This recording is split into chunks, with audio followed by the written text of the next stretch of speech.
stocks that will benefit from the data center boom in India. Now, when you talk about data centers, what are they?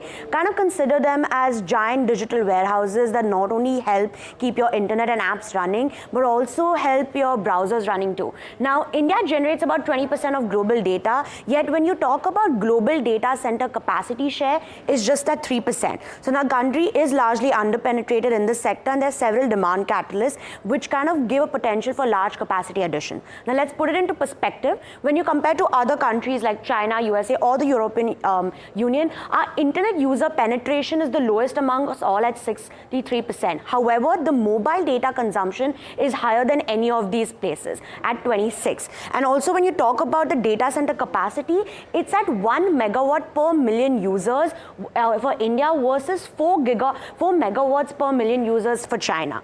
Now, let's talk about what's going to drive demand further. First up is digital transformation. Now, this is driven by technology development, e-commerce, and many other factors. Now, CareEdge projects India's internet penetration to rise from 63% in FY23 to 87% by FY29. Up next, we have the lower cost per megawatt. Now, setting up a data center can be very capital intensive, but CareEdge rating states that India does have a cost advantage, which is 45% lower than the global average. And lastly, we have the government push where policies have allowed easier access to credit as well as long-term financing, which will help boost growth for the sector.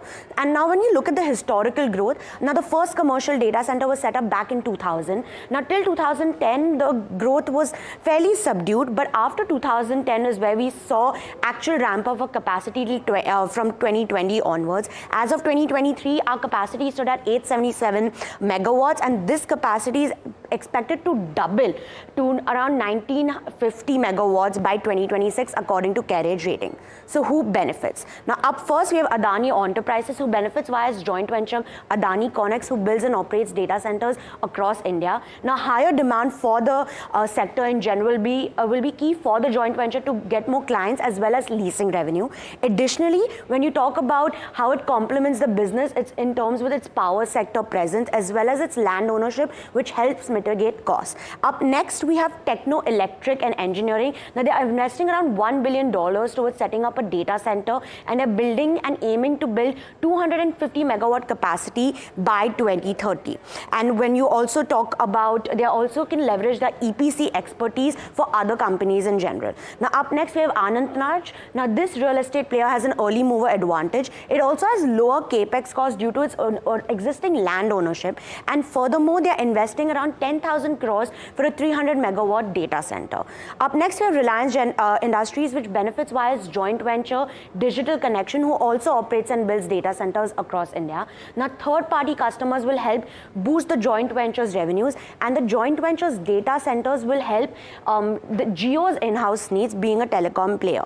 Up next, we have Bharti Airtel. Now, it benefits via its subsidiary called Nextra by Airtel, which also does the same thing, build and operate data centers. Now, Nextra's rental fees helps with recurring revenues, and also the new clients it acquires will also help expand Airtel's overall customer base.